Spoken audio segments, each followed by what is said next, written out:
نزیکەی سەدەیەک کورد لە چوارچێوەی عێراق شەڕ بۆ مافەنەتەوەیەکانی دەکات، بەڵام تا پێش 2003 و ڕووخانی ڕژێمەکەی سەدام بەیاننامەی 11 ئازار لە نێوان کورد و سەرانی بەغدا باشترین بەڵگەنامەی دەستوری بوو کە دان بە مافەنەتەوەیەکانی کوردا بنێت. 11 ئازاری 1970 دوایەوەی بەعز دڵنیا بوو لەوەی ناتوانێت کورد بتوێنێتەوە و بزوتنەوەی ڕزگاری خوازی کورد لەناوبەرێت، ڕێکەوتنی لەگەڵ سەرکردەکانی شۆڕژ واژوو کرد کە ئەو کات خۆی لە مەلا مستەفای بارزانی دەبینیەوە لە گوندی ناوپەردانی قەزای چۆمان.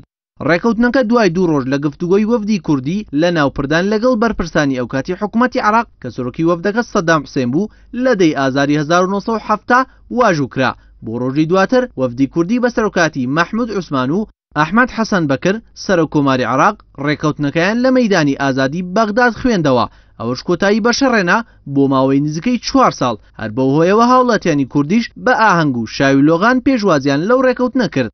ڕێکەوتنەکە دەستکەوتی گرنگی بۆ کورد تێدا بوو، لەوانە هەموارکردنەوەی دەستور و دانان بە مافەنەتەوەیەکان و پێدانی ئۆتۆنۆمی و ناساندنی زمانی کوردی وەک دووەم زمان.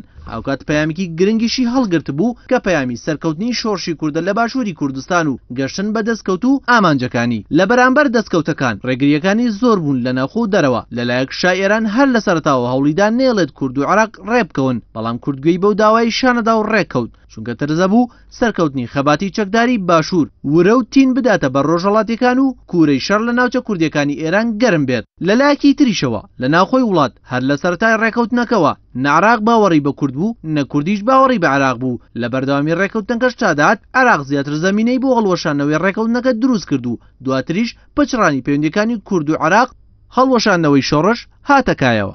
ئێستا کە 45 ساڵ بەسەر ڕێکەوتنامەی 11 ئازار تێپەڕیوە، کوردار چەندە بەشێک لە داواکاریەکانی گۆڕاون، بەڵام پەیوەندیەکانی بەغدا و هەولێر لە لووتکەی قەیراندان و کەسیش نازانێت ئاسۆی پەیوەندیەکان و داواکاریەکانی کورد بەرەو کوێ دەچێت. نەتەوەی گرتوەکان لەبارەی مەترسی ڕوودا